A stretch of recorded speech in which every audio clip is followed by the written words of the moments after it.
Today we're diving into the world of language translation with the iFLYTEK language translator. Nikki and I travel the world. You know that. You've seen our YouTube channel. We go all over the world and we are very, very, very, very experienced with Google Translate. And this definitely seems to raise that game a lot. So let's talk about its features. I'm going to tell you what my experience was testing it out, and I'll try to give you some real world examples of the good things as well as the not so good things. Let's get into that.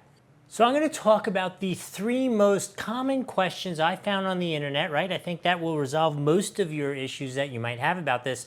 Obviously, if you have additional questions, put it in the comments below and remember to hit the like while you're doing that, but I will try to answer those for you. So question number 1, which I saw frequently, is how is the accuracy, especially with a complicated sentence like this. I'm going to have it translated into Spanish. You guys comment below if it is off or if it's spot on. Así que la pregunta número 1 que vi con frecuencia es cómo es la precisión, especialmente con la oración complicada común como esta. Voy a traducirlo al español. Ustedes comentan a continuación si está apagado o si da en el clavo. How cool is that? I am just loving this as a concept. This is so much easier than passing the cell phone back and forth doing Google Translate. We've done that all over the world, and I am so excited to have this and not have to do that. Secondly, the big issue with Google Translate is you have to have internet service in order to get that to work, or cell service.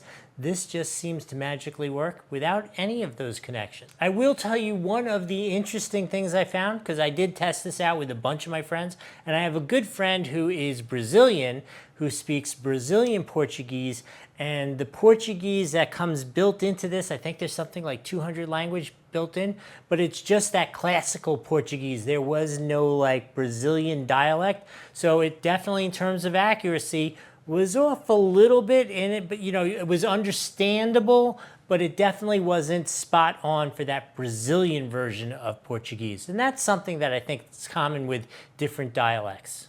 Which really goes to the second question, which was how many languages, how good does it work? And like I said, I think I said 200 languages, I think it's actually 60. Either way, that is a ridiculous amount of language.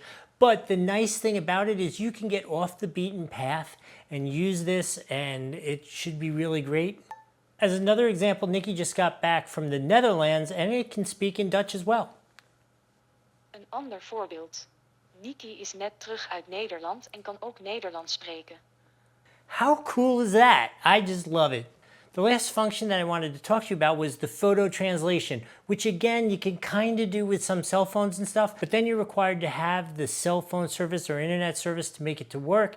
This will work autonomously, and I've tested it out a couple things. I can read languages in all kind of labels now. It's super cool. So I wrote down pros and cons, and as I'm re-looking at them, I think I screwed up a little bit. So like for the pros I had, the wide language support as a pro, the ease of use was a pro, the quality of the construction was a pro, and then I had the offline translation as a pro. And if you ask me, as somebody who has traveled the world and been all kinds of places, that is the huge pro. Like if there's a huge overreaching pro, the offline translation is absolutely amazing and a fabulous tool. The cons are very predictable, right? In low light, the photo translation can get a little sketchy. As we discussed, some of the dialects can get a little iffy, but that happens with everything. I think the last pro is there a value for it? Is the value right in terms of the value proposition? I can tell you for sure I would get one of these myself. So we're going on a safari in Africa pretty soon, and I am so excited to have this with us because I am pretty darn sure there will not be great cell service or internet service while we're on safari, and it's going to be amazing to be able to rely on this. 2 more quick uses and then I'll let you go. Number 1, our cleaning ladies. We have struggled talking with our cleaning ladies, and it was so fun to use this and be able to easily communicate with them spot on. It was so cool for that daily functionality. That was really cool.